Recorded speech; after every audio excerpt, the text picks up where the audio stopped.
Wonderful to be back for this third and shockingly final session of Job. I think many of us agree that we could have made this, a 10-session class and still had plenty to talk about at the very least.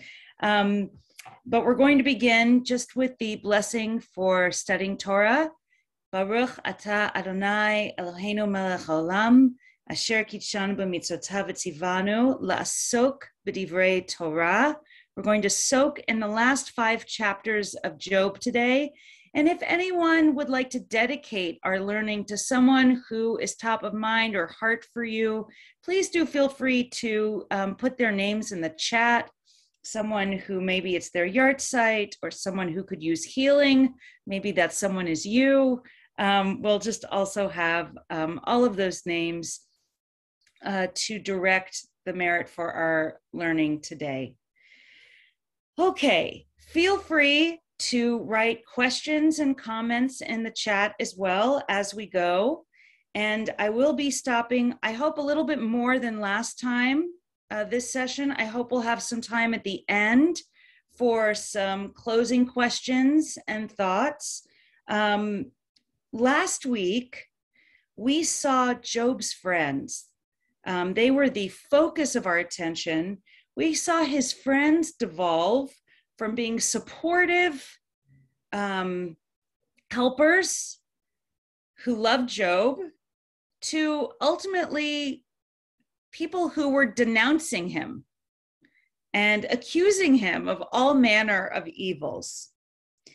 And of course, what this means is they were denouncing Job, who was suffering.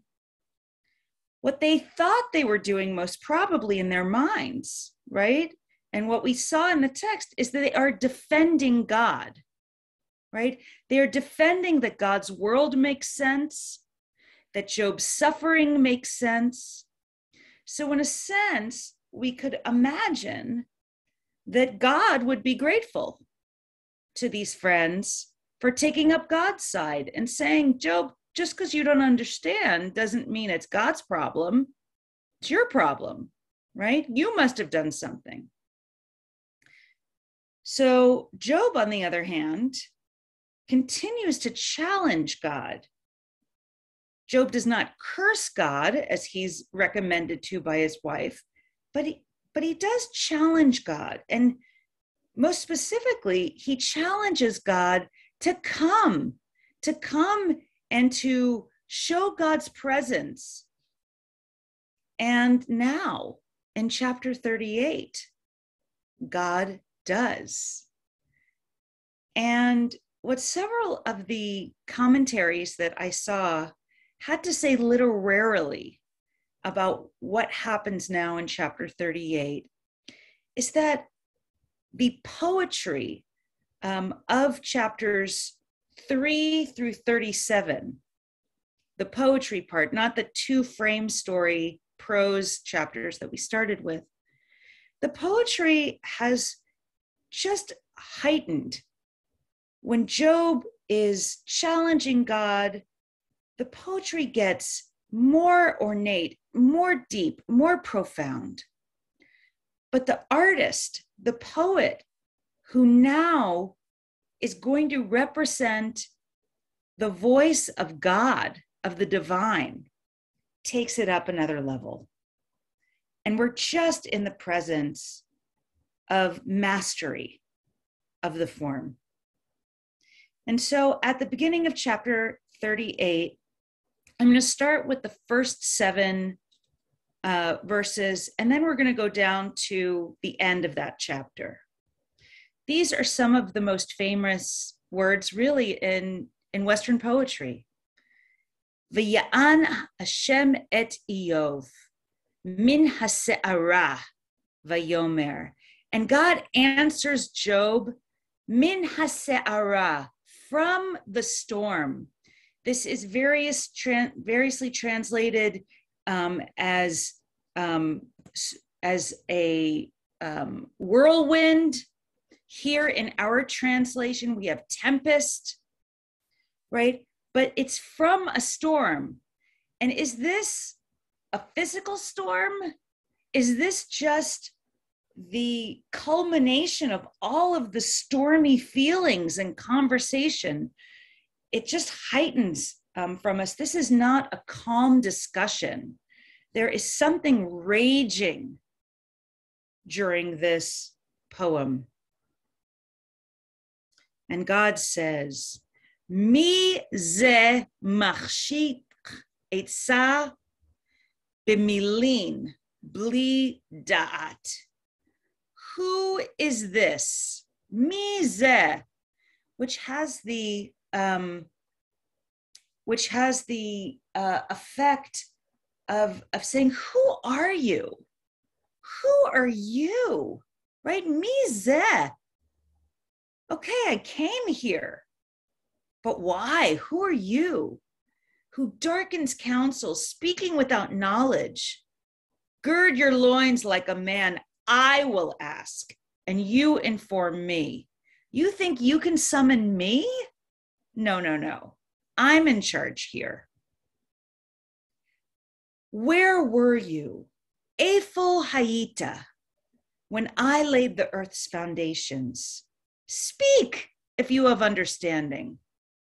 Do you know who fixed its dimensions or who measured it with a line? Onto what were its bases sunk? Who set its cornerstone when the morning stars sang together and all the divine beings, B'nai Elohim, for those of you who remember from the frame story, shouted for joy? So God comes back, but God's not saying, oh, Job, I'm so sorry for all the trouble I've caused you. We might think God would realize, I kind of brought this on Job through my deal with the Satan. Maybe I should say I'm sorry. Oh, no, no, no. The divine that rolls in the tempest begins by saying, you're nothing. You know nothing. Who are you? In the great style of Jewish speech, asking questions. Who are you? What do you know about anything? And that precedes Judy Klitzner, who I'm going to be referring to quite a bit today. She has a wonderful article where she compares Job to Abraham in the Akedah, in the binding of Isaac. And she says here that God's words are designed to overpower and humble Job. Job, the infinitesimal and insignificant, should have remained as silent as Abraham on his way to Mount Moriah, on the way to the binding of Isaac. She's comparing the model of Abraham, who's quiet and just does the will of God, versus Job, who calls out, cries out, speaks milin, as we see here, words. And we're going to see now that far from ceding to Job, God is now going to take the opportunity to continue in this vein. And God is going to, having started at the very beginning of creation, what do you know? Were you there at the beginning of creation? Do you know how it worked? Do you know the mechanics of this world? God is now going to go into an amazing 2-chapter long description of the natural world and its wonders. And I will just share with you before we go into just little selections of this, that as I was preparing for this class over these past weeks, on Twitter of all places, I found people talking about this part of Job. So I'm just going to read you 2 tweets from people. I have no idea who they are, but I just thought it was funny. And it actually captures a bit of the wonder of this piece, and also questions about how does this actually fit into the puzzle of theodicy, the puzzle of suffering and the problem of evil in a world with an all good and all powerful divine. So one, Philip says, an undeniably good part of the book of Job is when God's answer to the question of suffering is, do you have any idea how many crocodiles I know? Do you have any idea how old those crocodiles are? Why is life so full of unnecessary pain? Indignantly listing animals for some reason, right? These chapters are filled with like the literary equivalent of a zoo. And Daniel says, nowhere in response, nowhere else in the Bible does God bring such, you won't believe the Discovery Channel special I just saw energy to their work, right? So we have here at the bottom, but it goes all through chapters 38 and 39. I'm just going to read you the end so you can see a little bit. Verse 34, can you send up an order to the clouds for an abundance of water to cover you? Can you dispatch the lightning on a mission and have it answer you? I'm ready. Who put wisdom in the hidden parts? Who gave understanding to the mind? Who is wise enough to give an account of the heavens? Who can tilt the bottles of the sky? Whereupon the earth melts into a mass and its clods stick together. Can you hunt prey for the lion and satisfy the appetite of the king of beasts? They crouch in their dens, lie in ambush in their lairs. Who provides food for the raven when his young cry out to God and wander about without food? So I want to just note here that God is mentioning not only that God understands the mechanics of the natural world, but that God is still actively involved. God didn't just create the world and go away. God is still actively, lovingly, compassionately helping even the raven's brood get food, right? Helping us get rain when we need it. So not only was the creation of the world an act of compassion on God's part, but God is letting us know that God, unlike what some philosophy might suggest, God is still actively sustaining our lives and the lives of all creatures at all moments. In chapter 39, again, we move to the animal kingdom, and I have just verses 26 through 30. Is it by your wisdom that the hawk grows pinions, spreads his wings to the south? Does the eagle soar at your command, building his nest high, dwelling in the rock, lodging upon the fastness of a jutting rock? From there he spies out his food. From afar his eyes see it. His young gulp blood. Where the slain are, there he is. And then in chapter 40, we're going to see a little bit of back and forth, just a tiny bit. We're going to see what Job's first response is to all of this grandeur in the divine speech. So in chapter 40, we see God reply to Job, and then Job's response again. So verses 1 through 9 in chapter 40. The Lord said in reply to Job, shall one who should be disciplined complain against Shaddai? He who argues with God, let him answer. Right? So God says sort of repetitive to what he'd said before. And Job now responds to God. See, I'm worthless. What can I answer you? I clap my hand to my mouth. I've spoken once and will not reply, twice and will not go on. Job seems to answer, you're right. Who am I? What do I know? I should have never even spoken. But God replies to Job again out of the whirlwind and says again, gird your loins like a man. I will ask and you will inform me. Would you impugn my justice? Would you condemn me that you may be right? Have you an arm like God's? Can you thunder with a voice like God's? Job, it seems, has already capitulated, but God is not done. And in the next two chapters, 40 and 41, which I didn't bring selections for you. Well, I brought a little bit. 15, in verse 15, he brings up a beast. Hinena vahemot. Take now behemoth, whom I made as I did you. He eats grass like the cattle. Now, in the next two chapters, God is going to go in detail, talking about two monsters. I mean, good Halloween timing for us, right?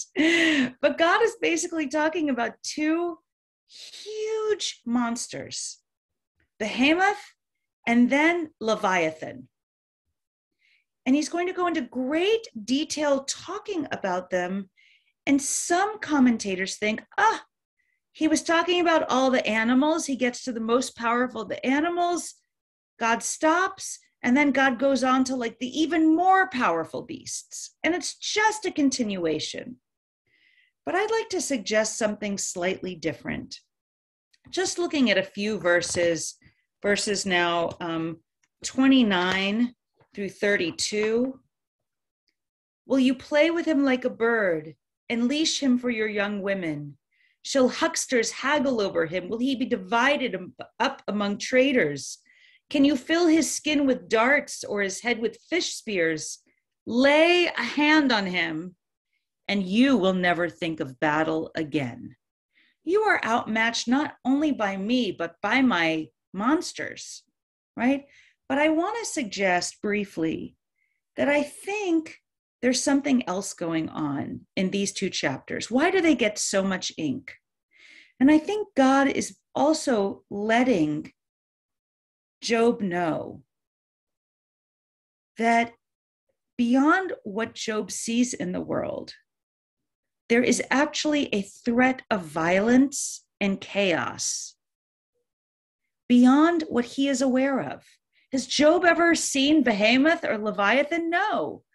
These are forces that exist in the world, but are not visible to us. And they are sources of danger, of potential suffering. And so I think what God is doing here is actually saying, in this world that I have created and that I understand, I know in ways that you don't, that we are in every moment as humans at the brink of chaos being unleashed, at the brink of suffering. And it is only God's compassionate action in the world at all times that allows us to live in the world that we do. God, in this speech I'm suggesting, is taking the curtain and pulling it aside just for a brief moment to say, I'm going to describe some things that you don't know are happening backstage, but that are sustaining you, even in your pain and suffering, and that are just true existentially about the world. There is more at work. There are more forces and powers than you understand or can see. Okay, this brings us up to the last chapter, which we're going to take a little time on, but I want to stop briefly just for any comments or questions before we dive into the end. Let's see. I think I saw a few questions in the chat. Let's see if I can see anything.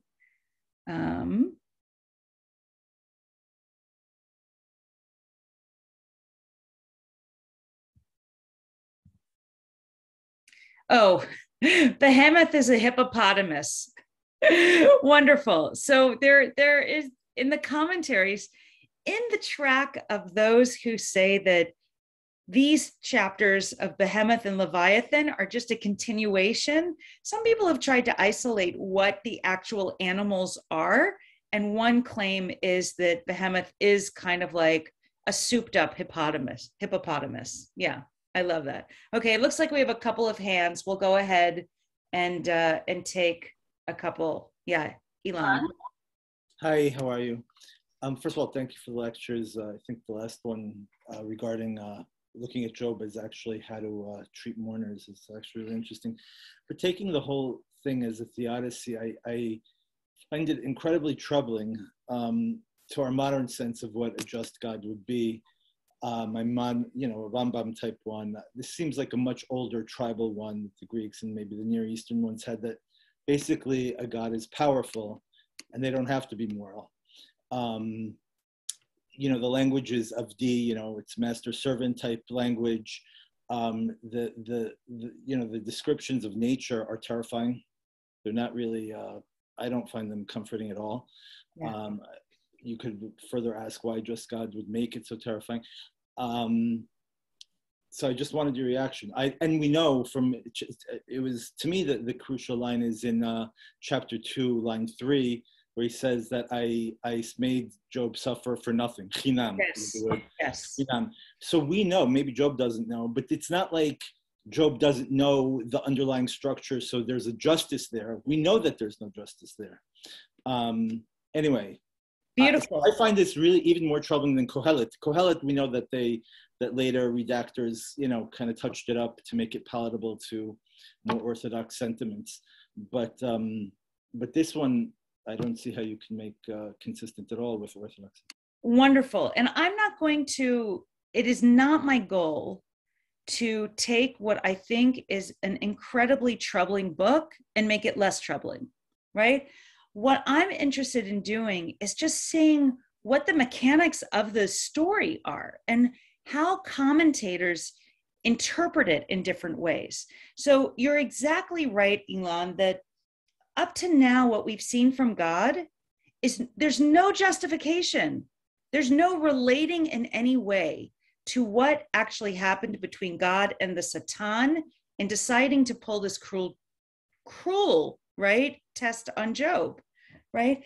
And many interpreters say very clearly, God's power and the ability of God to do whatever God wants in the world is never at issue among any of the speakers. Nobody suggests, Job included, that God can't do anything God wants to do in the world. The question is whether we think it's good, whether we're, how we understand it, how we make meaning from it, I would even say. And I think that you're right, that that's still a very open question. Nothing has been resolved. And I'm not even going to suggest it will get resolved, but there are further steps that we haven't gotten to. So thank you for not being satisfied, right? I think that's appropriate. And I think that, again, so much of the power of the book of Job is not in, arguments that make us feel okay. It's the opposite. It gives us the language to actually rage in the way that Job does. And I'm going to just say, as kind of, we'll take one more comment before we move on to chapter 42, but I will just say that commentators have really different views of how Job even ultimately takes even these last speeches from God. And I'm going to absolutely get into that. Okay, Sar. Do you still want to speak, Sar? Okay, I think we're going to go on for now. Okay, I'm here now. Okay, great. I was fighting with Zoom. As I've hinted earlier, I've always read this as God explaining to Job that humans in general and Job in particular aren't the center of the universe. God has a universe to run, and Job is a soldier. And if Job is hurt, sometimes that's necessary, and that human beings can't make that judgment. I find that much more, comforting may not be the right word. I find that much more sensible than the things Harold Kushner says. Wonderful, thank you. And let's see, I have a great quote, if I can find it, from Elaine Pagels, who says, many people would rather feel guilty than powerless, right? Meaning that some people would rather the friends be right. And that for some reason, even though the book is explicitly telling us that Job did nothing to deserve this, for some reason to think that God has a reason to do this or is right in doing this, rather than feel like we are just at every moment subject to the whims of the divine, right? So there's a lot of anxiety at this point. Somebody said, I love it in the chat. Somebody said, how does I'm bigger than you help, right? How does like God's sheer power, make us feel better about any of this? It doesn't, except, and again, I'm going to say that Raymond Shinlin, who I have referred to many times, his contention is that the theology or the theodicy here is not actually very helpful. And that what the strength of the book is its poetry itself. The fact of the beauty of the poetry and the power of the poetry gives us something that doesn't resolve our feelings, but engages them, almost in the same way that Eicha or Lamentations might. It's a text where we can take our feelings about unearned suffering, merit, of being, in a sense, just as a human having to live with suffering, right? No matter what happens, right?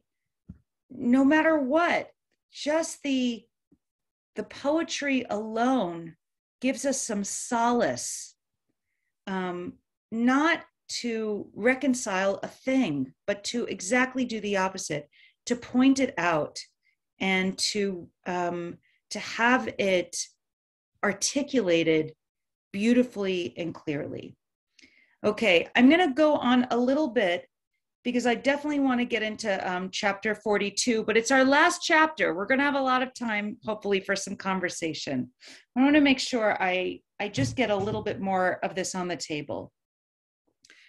So in chapter 42, the first thing you're going to notice is that we're going to be leaving the poetry and moving back into prose. So let's look at chapter 42. Just the first 6 verses for right now. Job says in reply to the Lord, I know that you can do everything, that nothing you propose is impossible for you. Who is this who obscures counsel without knowledge? Indeed, I spoke without understanding of things beyond me, which I didn't know. Never thought about Behemoth, never thought about Leviathan. Okay, I get it. You know more than I do. Hear now, and I will speak. I will ask, and you will inform me. Notice, Job is taking up the same words that God said to Job. When God says to Job, you listen now, you little gnat, and I'll ask the questions here. Job is using the same language. Is this a capitulation? Is this a challenge? Depends on your commentator. Verse 5, I had heard you with my ears, but now I see you with my eyes. This might be capitulation, or again, this could be challenge. Verse 6, and I'm going to read 2 totally different translations of this verse. The first one is what you have. Therefore, I recant and retract, being but dust and ashes. That line seems to make it clear. Job is throwing in the towel, I know nothing, you know everything. I recant and retract. I am nothing but dust and ashes. But this, my friends, is the beauty of translation, because the great Bible professor, Dr. Ed Greenstein, came out fairly recently with a new translation and commentary on Job. And I want to read you his translation, what he insists is the only philologically correct translation. It is not, therefore I recant and relent, being but dust and ashes, but rather, I am fed up. I take pity on wretched humanity. I'm going to repeat that. I am fed up. I take pity on wretched humanity. Shocking, isn't it, that the same verse can be translated in such totally different ways. In Hebrew, for those of you who are wondering, al ken emas v'nichamti al afar ve'efer. And the key word here that allows for these completely diametrically opposed translations is the word v'nichamti. Linachem, famously in Hebrew, can either mean to regret or to comfort or to pity. And so Dr. Greenstein is suggesting here that Job is not backing down. Job is conceding, fine, I don't know anything. I got it. You're right. But instead of saying, oh, I know nothing, I shouldn't speak anymore, he says the opposite. He is fed up. He is angry. He is frustrated and demoralized and not accepting of humanity's wretched condition. Two completely different possible readings. Okay. I want to suggest that these two different possible readings do not stop here, actually, but continue through the rest of the chapter. Almost like, as my teacher Judy Klistner teaches, that there are actually two endings to the book of Job. One that suggests that Job is humbly accepting God's rebuke, and one where Job is not, where Job is raging until the end. And both endings are included in the book. But before we do that, we have to find out what happened to the friends, right? The friends we spent so much time on last time, the friends who were insisting to Job that God is right and Job is wrong. If God was coming back just to tell Job he's insignificant and wrong, wouldn't we think that God is going to have some supportive words for the friends? Thank you. Thank you, friends. Thank you for sticking up for me. Thank you for understanding that I have my reasons for what I do. That's what we might expect. And so it's perhaps shocking when we get verses 7 and 8 in chapter 42. After God had spoken these words to Job, the Lord said to Eliphaz the Temanite, I am incensed at you and your two friends. Notice Elihu doesn't even get into the conversation. I am angry with you, for you have not spoken the truth about me, as did my servant Job.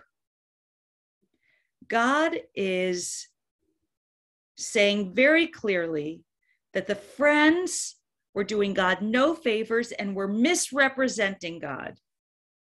And they should have been silent. And who should have spoken? Who spoke correctly? Job.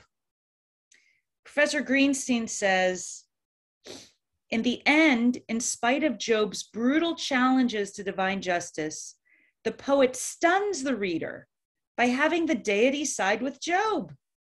In this subversive move, the poet has God reproach Job's conventional companions for failing to speak about me in honesty, as did my servant Job. Lo dibartem elai nichona ke'avdi Iyov. The term nichona, rendered here as, let's see how it says here, the truth, does not necessarily mean that the substance of what Job has said about God is true in any objective sense, but it means that Job has spoken according to his own subjective understanding of what is true. God may or may not accept Job's characterization of God, but God will defend Job's right to say what he believes to be true. Job is unafraid to speak truth to power, and the biblical deity, the power greater than all other powers, is actually pleased to hear it. This is a novel theological notion. And so far as I know, the book of Job is the first great work to express it. Yes, I see in the chat, Job spoke truth to power. And what Professor Greenstein is saying, which I find fascinating, is it doesn't actually mean Job spoke correctly and was describing the divine accurately. But what God is saying here, according to Professor Greenstein, is that Job is speaking as correctly as his abilities allow him to, and that God is in support of human expression, a full, true human expression. Okay, I see a question. Go ahead, Joan. Joan, do you want to ask your question? Thank you. Yeah. Thank you, Rabbi. It's not a question, it's more of a comment. Please. I think that what we're hearing in this last bit is Hashem is sick and tired of political correctness of the three so-called friends, and looks at Job that whether he is in an objective way correct about his assessment of Hashem, in his own heart, in his own being, he's speaking his own truth. He's not putting on a show for anybody. That's right. And so we're getting an interesting set of what might be contradictory messages. One, who are you, Job? Mizeh. And then also, good for you. Good for you for speaking up. And you might be thinking, which is it? Right? Do we want the message of humble submission to the divine? Or all of a sudden, when the divine is censuring the friends, and it seems that the correct response is to express anger, where does that leave us? I want to just, by the way, finish out what happens. So what happens after Eliphaz and Bildad, right after all these friends hear from God? What do? This is chapter 8, verse 8. Now take 7 bulls and 7 rams and go to my servant Job and sacrifice a burnt offering for yourselves. And let Job, my servant, pray for you.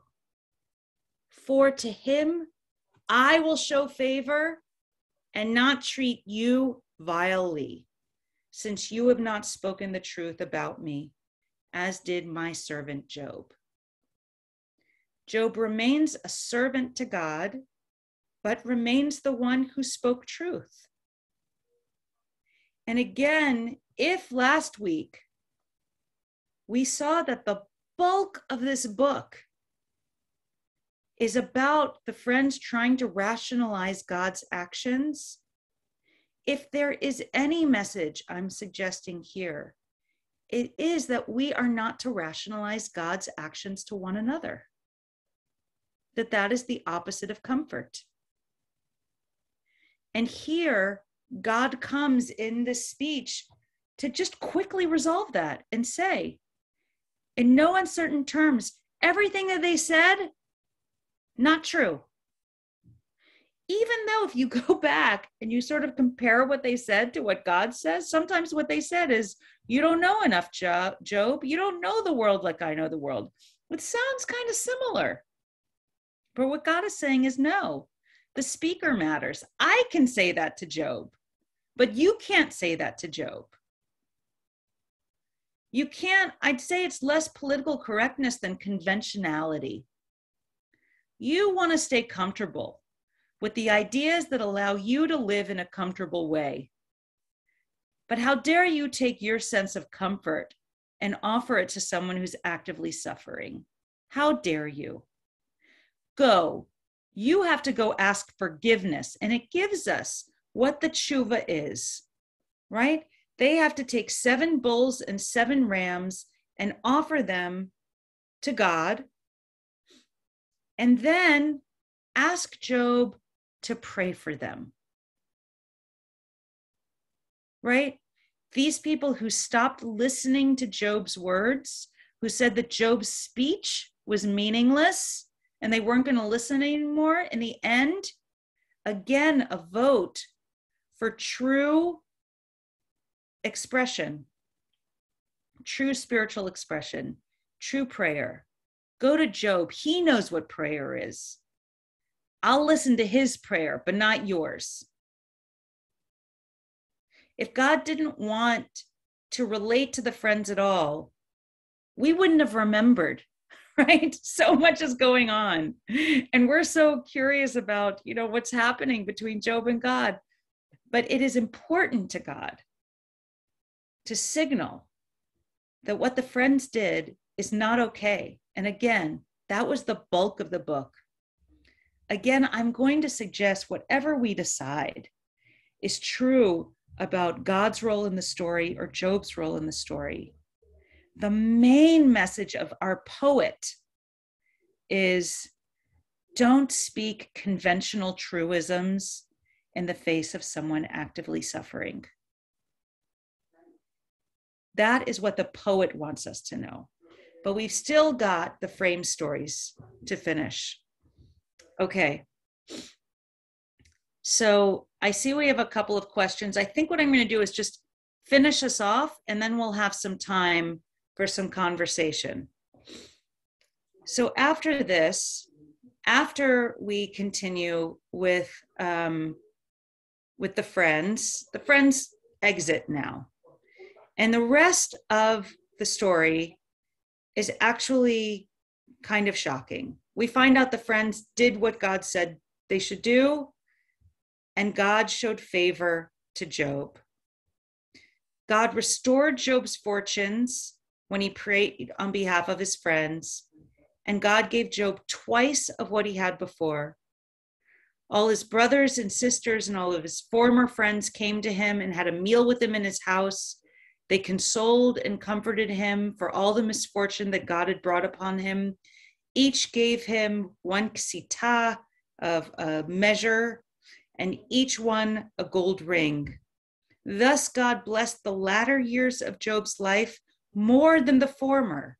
He had 14,000 sheep, 6,000 camels, 1,000 yoke of oxen, 1,000 she-asses.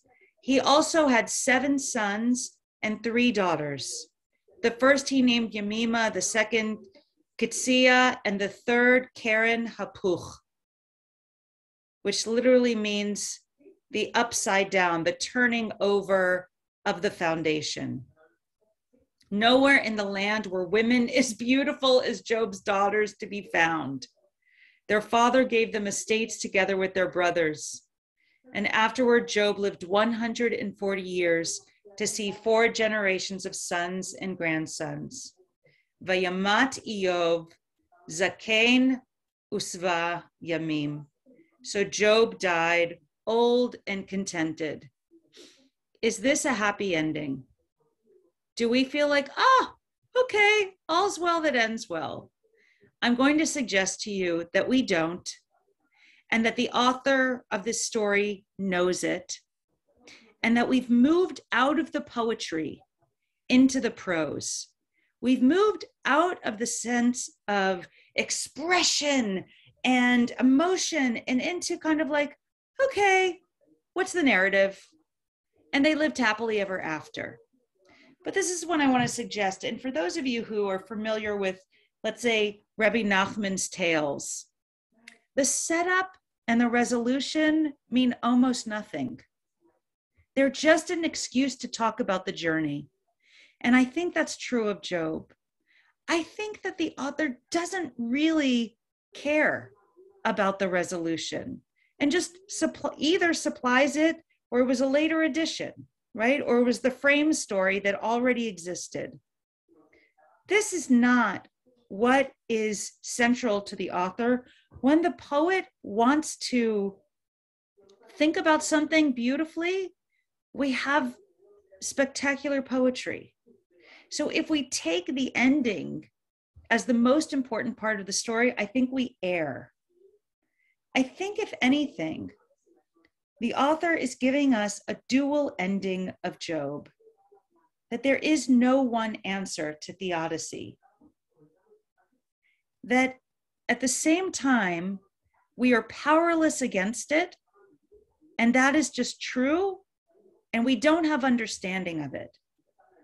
But it also lets us know that as humans, we are not just supposed to accept it without questioning, that it is actually our role to speak up as clearly and as truly as we can. Nichona.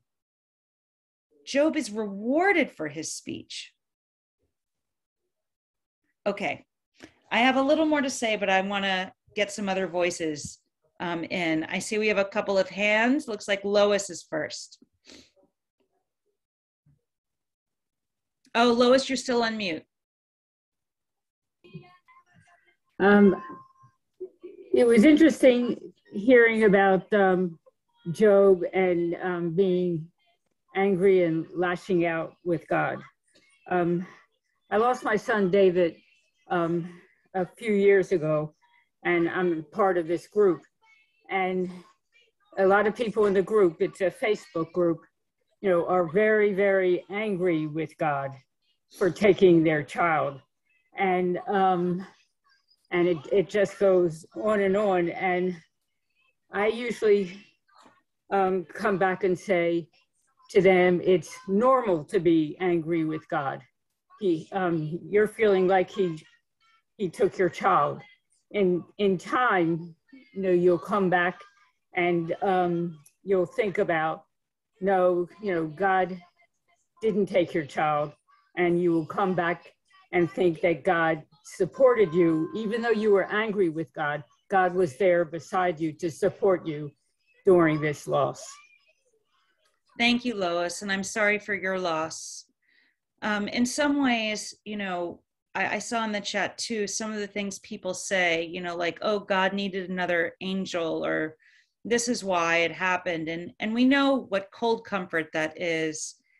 I think Anne Lamott says this really well, so I'm going to just say what she thinks the message of the book of Job is. Human lives are hard, even those of health and privilege, and don't make much sense. This is the message of the book of Job. Any snappy explanation of suffering you come up with will be horseshit. Okay, Carrie. Carrie, would you? Yeah. Hi. To make a small point. Nechona is not really true. It's more proper. what we're saying is, excuse me, Job, in his limited knowledge, was proper. The thing is, unlike Job, we know what happened behind the scenes. We know that God was maneuvered into this by the adversary, the Satan. So really, his suffering, when you look at it, doesn't make much sense. But Job has no way of knowing that. So his response was not truthful in the sense that he doesn't know the truth, but it was a proper response. And about loss in traditional Judaism, when you're confronted with the death, and no matter how untimely, the response is supposed to be Baruch Dayan Ha'emet, blessed is the true judge. Yeah, as my wife says, Adonai Natan, Adonai Lakah, God gave, God took. Well, we'll say so they can hear it. Yeah. Okay, but the fact is, that's not really that's not really proper or satisfying for someone to say in front of a person with the loss, because sometimes the reasons are just well, it could be happenstance, it could be because of other things. In this case, so I think we have to be careful there. And another thing, a final point, when we're confronted with trying to find an explanation for, the elephant in the room now is that when we're trying to find an explanation for the Holocaust, and we looked at the book of Job, does that give us anything? Because a lot of the explanations when someone tries to give an explanation, they come out as obscene. And I was wondering what Job, if any ideas what Job tells us about trying to think of the Holocaust. Well, of course, many people have used Job to think about the Holocaust, and the Holocaust just representing, one of the greatest examples of theodicy, that we have. How could a good God and a powerful God allow this evil to happen? And it just heightens the questions that we see in Job. But again, I really want to just highlight what I think our author is saying and why this is a beloved book. It's not trying to provide comfort in the form of justification. What God does to Job, according to our own codes, is unjustifiable. It's just unjustifiable, right? And I don't think that the purpose of the author is to justify the framed story, to say that this was okay.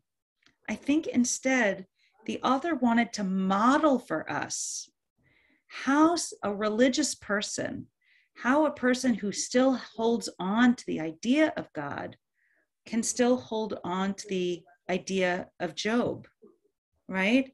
The idea of Job actually allows the faithful person a model for how to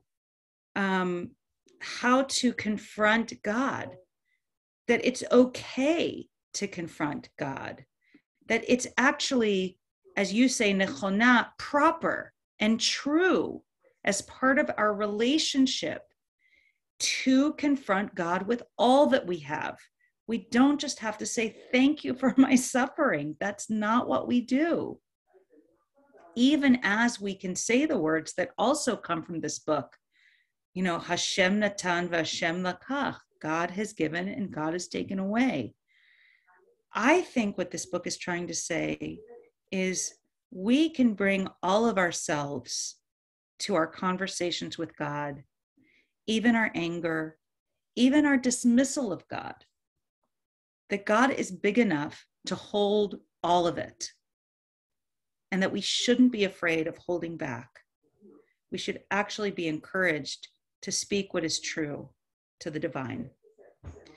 Yehuda Amichai wrote a a poem that I love. And it's about what he's learned from the whole Tanakh, what he's learned from the whole Torah. But I think that it's especially poignant in regards to our study of Job. From the book of Esther, I filtered the sediment of vulgar joy. And from the book of Jeremiah, the howl of pain in the guts. And from the Song of Songs, the endless search for love. And from Genesis, the dreams and Cain. And from Ecclesiastes, the despair. And from the book of Job, Job. And with what was left, I pasted myself a new Bible. Now I live censored and pasted and limited and in peace. A woman asked me last night on the dark street how another woman was who'd already died before her time and not in anyone else's time either. Out of a great weariness, I answered, she's fine. She's fine. I think what Amichai is telling us is really is similar to what the poet behind Job is saying, which is life is not an equation to be solved for weariness. Life is not an equation to be solved for suffering. We're not going to make this come out okay. That's not the point. But how do you get through it? And how do you help someone you love or care about get through it? The happy ending, don't give me a happy ending. Don't tell me everything is going to be fine. Don't tell me what has been lost can be replaced. That's the silly frame story. But rage with me and listen with me and be with me and know that none of us have all the answers, but we do know our own experience. I think that's what Job leaves me with. And I hope that whatever you got out of this, that it will be a blessing to you and to others as well. Thank you so much for joining in really what feels like a community that came together to live and learn these texts together.